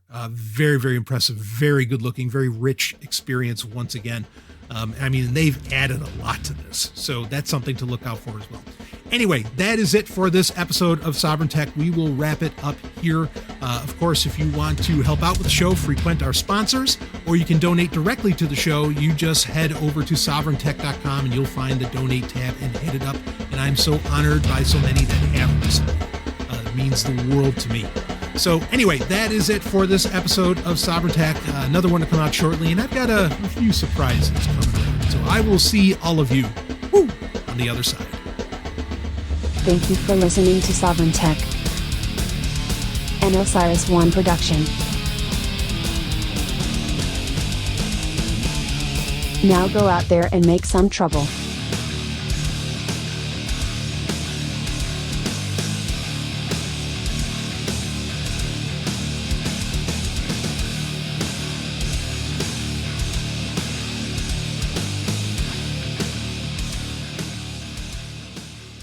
No zoonoids were harmed in the making of this podcast.